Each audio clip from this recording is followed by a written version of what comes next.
Nah, kami menanggapi sebetulnya gini, Kang. Ada hal yang sebetulnya pemerintah kelewatin.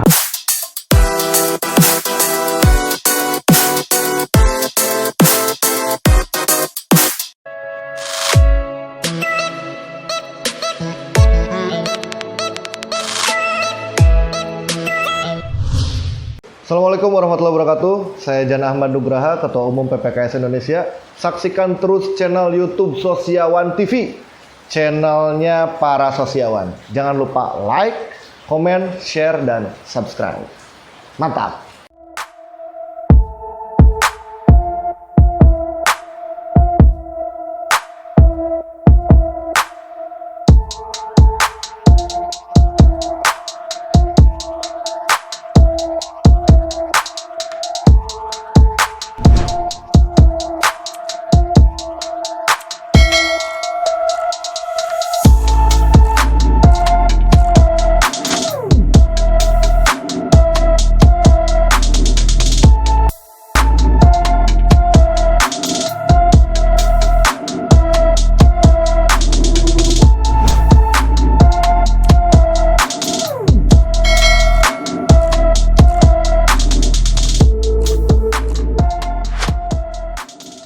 Ketua direkturnya. Betul, ada Kang Rama. Kang Rama itu sekarang di mana? Kang Rama sekarang dia jadi direkturnya Mosenbis. Mosenbis. Ada perusahaan visual, grafik. Terus Kang Denny. Denny yang PNS itu ASN sekarang ya. ASN sekarang. ASN di kelurahan mana? Di Kelurahan Pasir Biru. Pasir Biru. Pasir Biru itu daerah Cibiru sana. Oke, perintis PPKS yang berarti beda kampus ya? Beda kampus. Salah satunya saya. Oke. Jadi berlima kita. Oke. PPKS itu berdiri 2014, sebetulnya dari nongkrong. Dari nongkrong. Nongkrong nggak bahas esos. Betul, karena kegelisahan kita sama. Oh, sama. Kita sama-sama berangkat dari perahu yang sama, dari latar belakang pendidikan yang sama. Keresahannya seperti ini kan. Kita itu kan diajarin bikin comro ya. Iya, oke. Di kampus tem diajarkeunnya ieu resepna naon, bahan naon. Tapi kita nggak diajarin bikin warung. Bikin warung, eta WC-nya nggak jual sebenarnya mah. Makanya PPKS ini kita anggap sebagai warung awalnya. Warung inkubator para pemuda supaya menjadi sosiopreneur ya. Oke, sosiopreneur ya. Atau misalnya penggerak di bidang sosial yang mandiri. Minimal jadi aktivis sosial lah, aktivis minimal. Sosial yang mandiri. Oke, betul, mandiri ya. Mandiri. Jangan so aktivis tapi gawe masih kena bisa dititah Eta bahaya. Jangan. Makanya walaupun kita organisasi kepemudaan, kita tidak terafiliasi sama KNPI. Sudah sama KNPI. Tidak terafiliasi. Oh, tidak. Oke. Tidak terafiliasi sama KNPI. Betul, karena bukannya sombong. Aduh. Karena memang kita punya semangat bahwa pemuda ini, karena kita ini NGO ya, betul, non government, pendanaannya pun harus non government. Oke, betul. Jadi harus betul-betul mandiri. Kadang-kadang kan kalau masuk ke NPI dengan pemerintah ini jadi candu. Jelas. Bahaya. Seperti Karang Taruna juga kadang-kadang susah juga untuk lepas ya. Betul. Kalau nggak kreatif pisan mah Karang Taruna gitu. Padahal kan dana pemerintah itu hanya sebagian kecil lah. Oke. Seperti itu. Oke, nah PPKS. Berarti ngerjain apa nih PPKS? PPKS itu sebetulnya dari yang paling terakhir ya. Kalau di Kota Bandung, sekarang ada desa binaan. Desa binaan. Di Desa Mekarsaloyu. Kecamatan mana? Kabupaten Bandung Barat, Kecamatan Cimenyan. Oh, Cimenyan, Kabupaten Bandung Barat. Bandung Barat. Ini desa agak lucu. Bukan Kabupaten Bandung Barat kan, Kabupaten Bandung. Kabupaten Bandung, makanya saya Cimenyan di mana Kabupaten Bandung. Kabupaten Bandung ya. Cuman lokasinya agak lucu. Kenapa? Ini transisi kota. Jadi lokasinya itu di sisi kota saat ini. Oke, lokasinya di dekat Dago Resort. Dago Resort ini kan tempat entertain lah ya. Tempat entertain murah. Entertain murah lama. Entertain murah. Soalnya ngenangan tempat waterfall itu. Waterfall bisa fotoan dan lain hal lah. Ternyata ada nyempil. Di situ desa. Di antara hotel-hotel. Oh, berarti sebelum ke Puncul itu ya. Sebelum ke Puncul. Ya, itu. Ya, sekitar eta Kepabena berarti ya. Itu ada desa Mekarsaloyu. Nah, desa itu sekarang kita bina karena desa transisi. Nah, alhamdulillah kemarin itu sebetulnya kita pembinaan desa ini kalau di PPKS Bandung ya. PPKS Bandung ini sebetulnya udah dari tahun 2016. Membina desa itu. Betul, jadi desa binaan. Cuman kemarin ada program baru di desa itu kerjasamanya sama BEM Poltekesos. BEM Poltekesos ya. Oke. Itu kalau di Bandung. Itu yang di Bandung. Oke, tadi 11 cabang tuh di mana wae tah? Mudah-mudahan ingatnya. Oke. Bandung, Malang. Berarti kota ya? Kota. Oke, Bandung, Kota Malang. Bandung, Malang, Sidoarjo, Mamuju Tengah, Mamuju teh di provinsi Sulawesi Selatan. Selatan ya. Masih selatan ya. Oke. Mamuju Tengah atau Sulawesi Tenggara lah di situ. Ya, sekitar. Terus Makassar, udah jelas terus itu ya. Jogja, Jakarta Barat, Mataram. Oke. Nah, terus teh mana dinya? Itu mana namanya, Kang? Sumatera. Bogor. Sumatera ya teh. Sumatera baru ke-12. Oh. Itu di Kepulauan Meranti. Riau. Asa inget film ieu. Cerita si Juba lah di Kepulauan Riau. Itu baru banget, Kang. Oh gitu. Baru banget itu Kabupaten Meranti ya. Kabupaten Meranti Kepulauan Riau. Betul. Di situ ada PPKS. Ada PPKS Kabupaten Meranti itu baru. Nah, sistemnya apakah programnya dari hulu ke hilir atau masing-masing boleh berimprovisasi? Gini, Kang. Kita ini 5 orang ini bukan Superman untuk membentuk PPKS itu. Niat kita murni hanya membuat wadahnya. Jadi PPKS itu hanya gelas kosong sebetulnya. Nah, teman-teman ini yang ngisi. Makanya programnya pun di setiap cabang ini beda-beda. Tergantung apa? Tergantung masalah yang ada di masyarakat.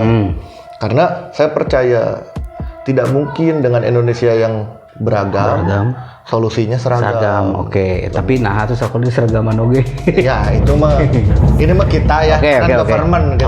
Government ya. Government kita mau biar aja itu mau government. Jadi bebas. Awas mau jadi seragam PPKS ulah tuh jadi seragam. Bukan, programnya. Programnya. Ganti kudu seragam. Nggak mungkin kan? Oke. Beda-beda kan masalah itu Indonesia Sabang sampai Merauke. Ya, oke. Berarti udah berapa ketua nih selama pembentukan 2014? Sekarang yang keberapa? Saya itu ketua ketiga. Oh, baru 3 berarti 2004. Oke, masih di bawah 10 tahun ya. Iya, saya ini ketiga. Karena PPKS itu per 3 tahun. Per 3 tahun. Per 3 tahun. Paling lama 2 periode sama seperti umumnya atau gimana terpilihnya? Dari 2014 sampai 2017 Kang Zaki. Oke. 2017 sampai 2020 ada Wisnu Robi. Saya 2020 sampai 2023. Tapi boleh kan nanti nyalonin lagi atau harus memang? Kalau saya nggak bisa. Usia. Oh, ada usia. Nah, itu juga. Itu batas usia kumaha. Pemuda teh sabaraha? Nah, PPKS itu organisasi yang taat tanpa tapi. Sebetulnya mah kan kontroversi. Organisasi kepemudaan atau usia pemuda 30. Ayo itu 30 lompat ke WHO. Betul. Jadi pemuda kene. Oh. Nah, kita sebetulnya kita ngambil yang 30 tahun. Jadi di atas 30 tahun udah nggak bisa, tapi kita tidak boleh menjabat pengurus tapi boleh masih tetap bergabung. Masih ada di PPKS, ada korpsnya. Oke. Terus kan kepanjangan tangan dari PPKS sebetulnya teman-teman yang sudah tidak di PPKS ada dari link-link PPKS adalah. Termasuk Maratia kan punya Kang Gilang, misalnya terus ada yayasan-yayasan lain, nah itu bisa di situ, koneksinya ada di situ. 30-nya pemuda anak-anak, kalau Karang Taruna bisa sampai 45 tahun. Ya, gitu ya. Itu kan tergantung hayang. KNPI sabaraha pemuda mun KNPI kira-kira? Sempet 30 karena aturannya ikut Kemenpora. Sekarang berapa? Sekarang mah jadi ikut 45. Jadi sama Kang Taruna. Jadi ikutan WHO mah 65 ada usia produktif kan. Produktif diambil nanya. Iya, makanya kan ya gitulah. Cuman kalau dari kita mah kita ngambil yang 30 tahun. 30. Karena konsep pemuda secara konsep teori merenya teuing lah. Kita sebutan gini. Pemuda itu adalah kata pembanding sebetulnya. Betul. Kalau misalkan saya 50 tahun dalam satu forum, aya oge anu 70-80 tahun. Dan saya pemuda deui. Nah, benar. Jadi konsep kata itu masih bisa dipakai. Betul. Makanya batasan usia bebas saja tadi, tidak terpatok berapa usia. Kecuali yang disebut anak. Jadinya anak mah 18 ya. 18. Paling tinggi di Kesos 21. Tapi itu jarang dipakai sih 21 juga. Itu memang tapi teorinya ya 21 sama 18 juga rancu. Iya. Di rokok 18. Di minuman mah 21. 21. Itu padahal. Ya masih cenah beuki heula. Jadi 18 boleh ngerokok. Boleh ngerokok. 21 boleh minum. Boleh minum. Gitu. Da merokok tanpa minum seuseut tentunya. Oh iya, itu minum itu. Pokaris we. Kopi. Kopi.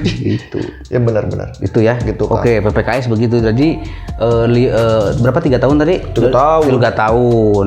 Itu Masa proses. jabatannya. Kalau proses pemilihan apakah harus dulu jadi ketua cabang atau boleh misalkan siapapun menyalonkan asal diusulkan dari cabang atau gimana? Jadi PPKS ini punya mekanisme sebetulnya peka namanya. Oh, pelatihan kader.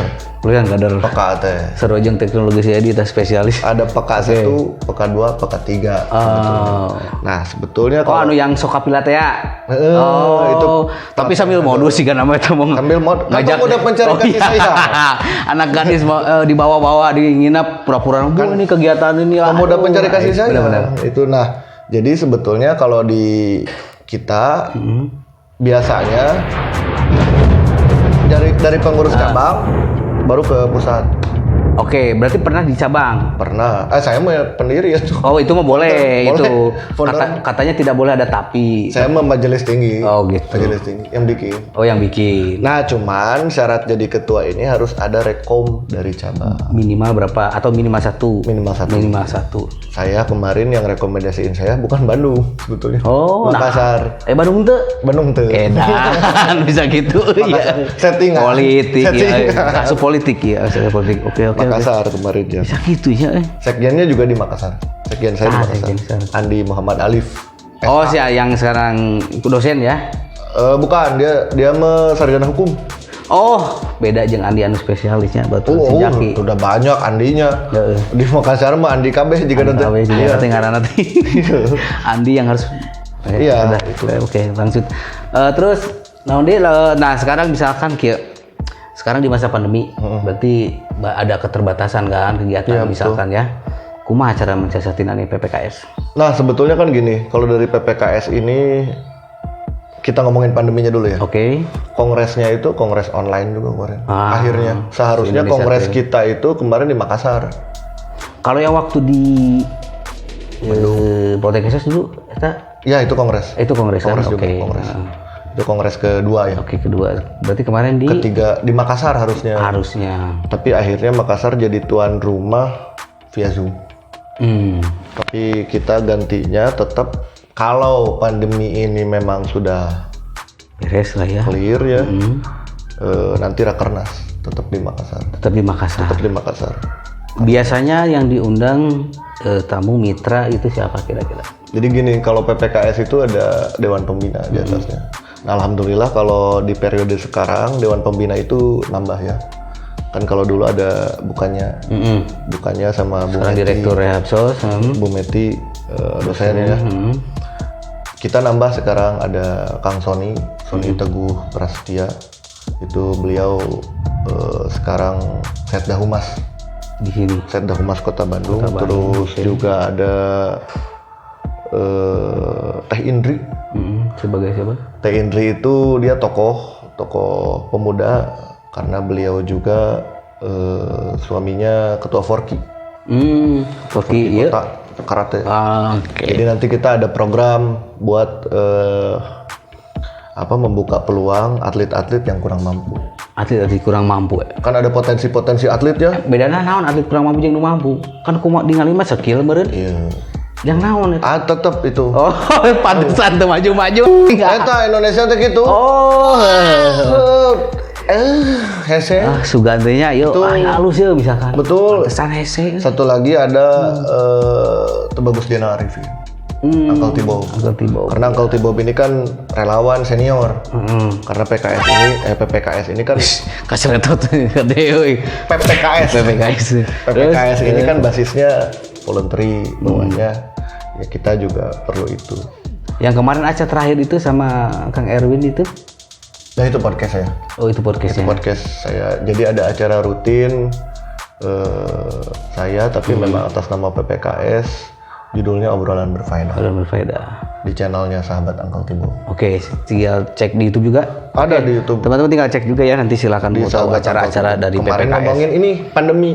Nah, ini pandemi. Kumaha teh hasilnya? Gini Kang, Jadi saya itu H-19 Satgas COVID dari pemerintah Mana? Kota atau mana? nasional Nasional? belum dibentuk, saya sudah bergerak. Oh. Jadi saya udah mengedukasi masyarakat untuk membuat, bukan cuma memproduksi kita, tapi membuat hand sanitizer, terus juga penggunaan masker, dan juga disinfektan. Nah, kita udah ngebagiin berpuluh-puluh ribu liter kalau disinfektan karena kita ngebagiin yang cair. Terus juga masker dan juga hand sanitizer. Nah, sampai saya ke Wisma Atlet. Pernah ikut Sempat juga saya sempat di jadi Wisma relawan Atlet. kan? 2 minggu. Di sana. 2 minggu di Wisma Atlet. Wisma Atlet yang gelombang pertama atau yang mana? Sebelum Poltekkes memanggil ke sana. Iya, Poltekkes kan agak lama ya Tama karena Karena kamari kan itu. Tama. Sebelum atau udah Dilatih gelombang kajian. ketiga. Gelombang ketiga. Oke. Jadi ini mah saya pribadi.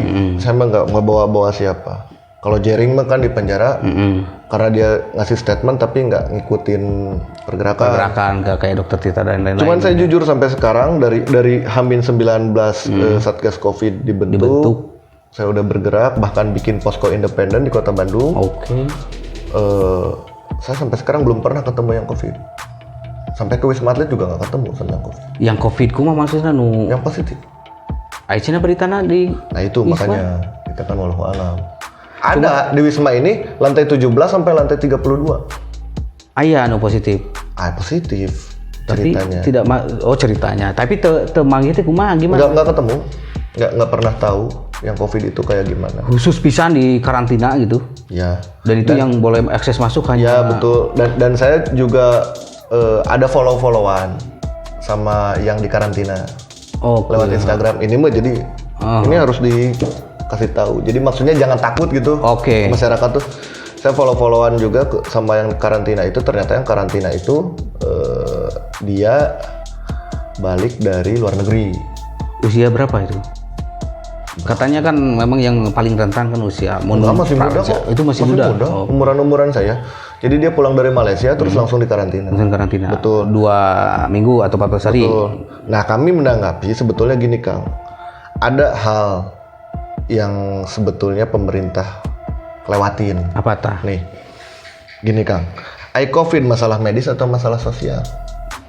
Akarnya. Oh medis. Betul. Nah, bertonton sembako termasuk saya membagikan bertonton sembako ke masyarakat. Antara saya dan yang nerima sembako nggak pernah tahu nih kita COVID atau enggak nih, positif betul. atau enggak. Karena apa? Ada fase yang pemerintah lupa, swab test. Telat swabnya itu kan. Betul, harusnya swab test massal dulu. Jadi kan difiltrasi dulu nih.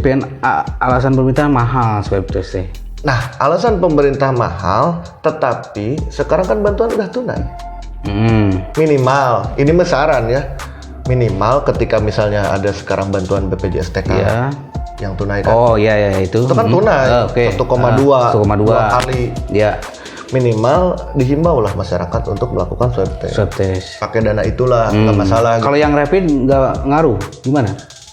Yang rapid kayaknya ya ngaruh-ngaruh aja. Ngaruh-ngaruh aja. Tapi kan kalau rapid tahapannya reaktif dulu, harus tetap swab lagi. Kalau reaktif. Oh. Tapi misalkan bisa tuh, misalkan ya reaktif di misalkan terus karantina. Barangkali misalkan ketika imunnya naik, dia sudah tidak reaktif, jadi nggak usah swab. Nah, ya sebetulnya itu. Kita ini kan kayak dibuat takut, Kang. Sebetulnya kan kalau COVID ini sesimpel 14 hari hilang. Sebetulnya kan gitu. Nah permasalahannya kita nggak pernah tahu siapa yang COVID, siapa yang nggak kedeteksi semuanya. Karena nggak ada itu. Karena swab itu harusnya salah satu cara. Harusnya awal yang dikelontorkan oleh pemerintah sebelum ke bantuan sosial, medis dulu nih. Medis dulu. Swab test dulu supaya ada pemisahan dulu nih. Nah kalau udah dipisahin kan enak. Yang terkena dampak pandemi ya tetap dibantu gitu loh. Karena toh di luar pemerintahan pun kalau untuk urusan-urusan yang non medis ya udah banyak yang bantu kok. Bener. Sembako dan lain-lain sebetulnya NGO juga banyak. Nah tapi untuk khusus urusan swab test ini nih harusnya di awal. Dan sebetulnya kemarin saya sempat mengkritik juga kebijakan Kota Bandung tentang jam malam. Jam malam teh kumaha sih? Jalan Dago ditutup. Kalau jam berapa? Jam 9 atau jam 10 lah. Pokoknya ditutup. Tidak boleh ada aktivitas. Jalan Dago teh ditutup. Oke. Bukan, nah ini bukan tidak boleh ada aktivitas di new normal ini mah, tetapi tidak boleh dilewati doang. Tapi mau numpang kadinya boleh. Jadi yang Jalan Dago ditutup, orang-orang jadi lewat mana? Ke pinggir-pinggir, Ke DU kalau nggak ke Baksil. Sari, macet ya? akhirnya. Macet. Nah saya tanya, kerumunan yang menyebabkan COVID ini kerumunan atau jalan kosong? Jalan kosong. Eta sebenarnya kan, saya takut. Ya itu apa namanya? Isu-isu lockdown itu. Betul, ya. Jadi lockdown wilayah. Ada satu hal, pemerintah belum memberikan pemahaman yang baik ke masyarakat. Iya, betul, buruk sekali komunikasi publiknya sekarang. Jadi bisa jadi nih ya, bisa jadi masyarakat yang awam menyimpulin, oh COVID mah nyebar teh penting. Ini mana penting. Ieu aya di kota, di lembur bawah. COVID mah lewatna dago unggul. Dadagona ditutup. Nah, ini pemahaman ini teh jadi belum ada juga terkait pemahaman yang dibangun. Betul. Dulu sempat panik buying ya. Panik buying entah saya nggak mau ngomongin konspirasinya. Yeah. Tapi memang ini faktanya. Faktanya masker sempat langka kan. Hand sanitizer ya sempat langka. Hand sanitizer sempat langka. Nah, pas turun film di online juga si Korea teh itu dimunculkan sampai banyak menambah lah kepentingan. Nah, ini kan pertanyaannya sederhana. Orang-orang yang membeli hand sanitizer atau yang memakai masker gara-gara paham atau gara-gara takut? Pasti takut. Gara-gara takut. Jadi sebetulnya ada fase pemahaman yang dibangun di masyarakat yang hilang. Ya kan dulu sempat setiap hari diumumkan sekian nambah. Betul. Dan padahal sebetulnya justru karena diumumkan pasti nambah. Betul. Gitu ya. Tapi juga kita tidak tahu lah rencana pemerintah kayak gimana. Betul. Terus kan ada juga multi informasi ya. Betul. Saya emang nggak ngomongin ini hoax, tapi ini multi informasi. Saya bilang ada informasi yang ganda. Betul. Dari awal ada Pak Menkes kita bilang masker cuma pakai yang sakit. Akhirnya diwajibin. Oke, nggak masalah. Diwajibkan pakai masker yang medis. Oke, nggak masalah. Ternyata kain boleh, gitu kan. Scuba. Pemerintah juga kan pakai scuba. Awalnya. Akhirnya sekarang dilarang. Nah ini perlu gimana ya? Jangan apakah masyarakat doang yang nggak paham atau jangan-jangan pemerintahnya juga ikut nggak paham, telat paham gitu loh, paham gitu loh. Betul, gening scuba teh teu meunang nya geus larang. Ya cenah naon mun kitu mah gitu. Nggak apa-apa kalau gitu mah. Cuman kan yang nggak boleh itu pemerintah udah paham dari awal tapi nggak tegas, tidak transparan juga mengenai hal itu. Terlalu banyak ya kayak gitulah.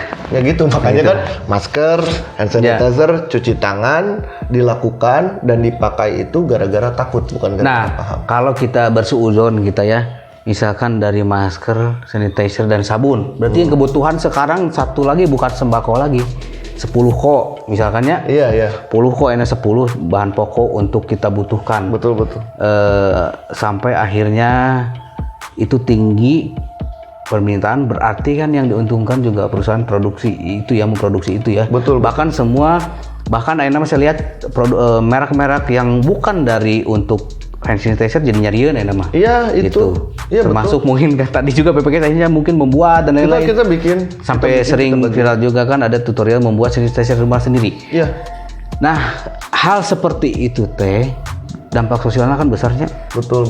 Dari hal yang sabun misalkan. Padahal ibaratnya nih dulu itu orang tanpa sabun ya dulu misalkan tanpa sabun tidak ada yang betul seperti ini. Tapi itu kemarin dianggaplah itu kan baheula. Oke. Tapi sekarang nanti lihat segmen SMS Sosiawan itu bahas bagaimana cara kalau yang umat muslim ya ada cara Rasulullah untuk menyikapi pandemi ataupun masa Covid itu silakan nanti di segmen biasanya kemarin rekomendasi di atas. Di dianya biasa nama tak gitu. Itulah berarti itu selama itu berperan ya PPKS ya. Jadi masalah waktu COVID. Itu tapi Kota Bandung ya khusus. Kota Bandung khusus. Oke. Tapi setelah misalkan sekarang di isu baru untuk siap November vaksin disuntik kumaha tah? Ya ini juga kan sebetulnya memang ini juga kan masyarakat juga mesti paham. Kemarin kan sempat distorsi. Ya kalau komunikasinya kurang komplit, jadinya kan distorsi di masyarakat. Betul. Ya, jadi gejolak. Memang kan mekanisme vaksin itu memang harus ada uji coba. Ya. Harus ada sekian banyak orang dicoba dulu Dan gitu waktunya kan. juga Dan lumayan waktunya lama. juga lumayan lama. Apalagi sekarang katanya mutasinya sampai sekarang belum berhenti. Terus Betul. mutasi.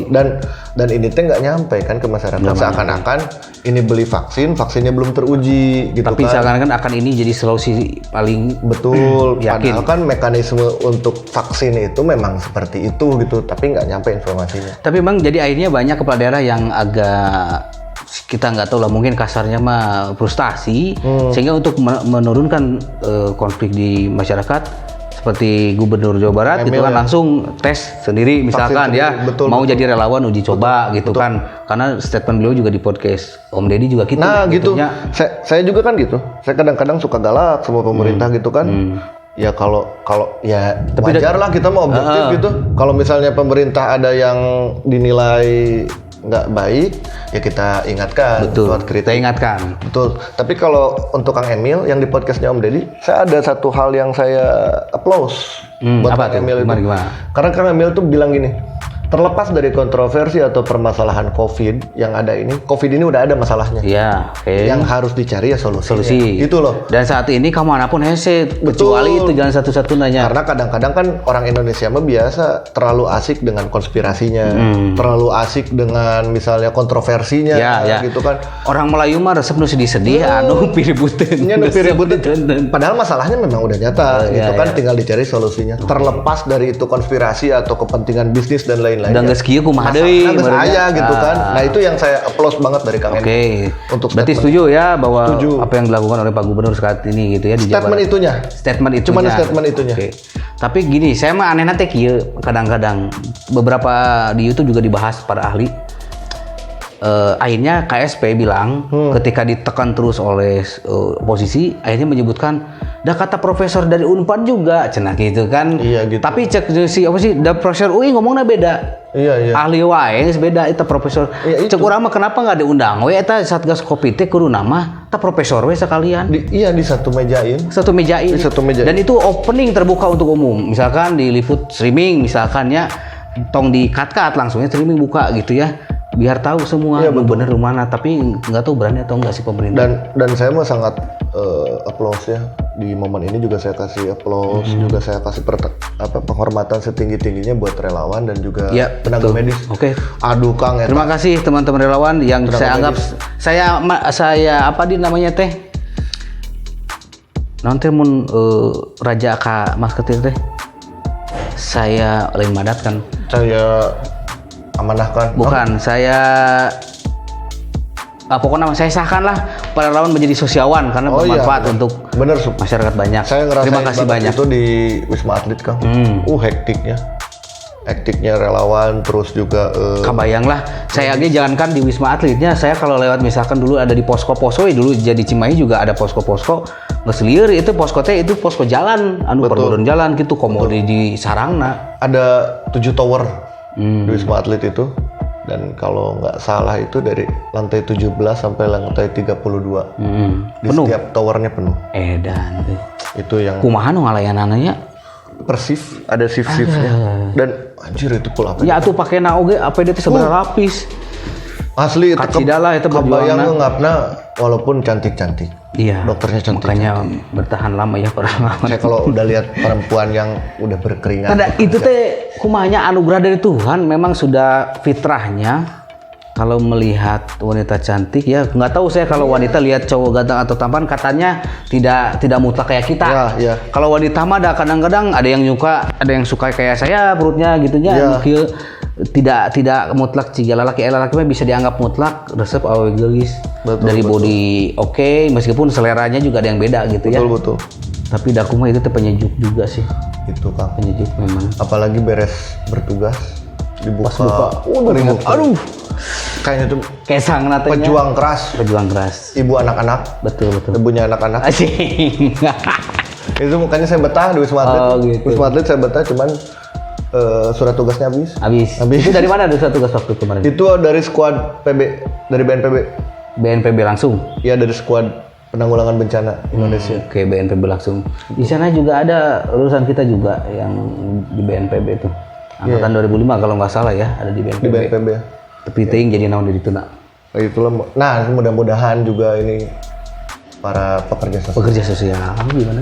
para teman-teman yang ada di bidang kesejahteraan sosial, pada sudah saatnya lah kita mengeksplor dan eksis di masyarakat. Eksis di masyarakat. Jadi Tunjukkan. yang dulunya segala ulah, medsos harus di belakang, sekarang mah di depan kamera. Betul. Kayak kami ini.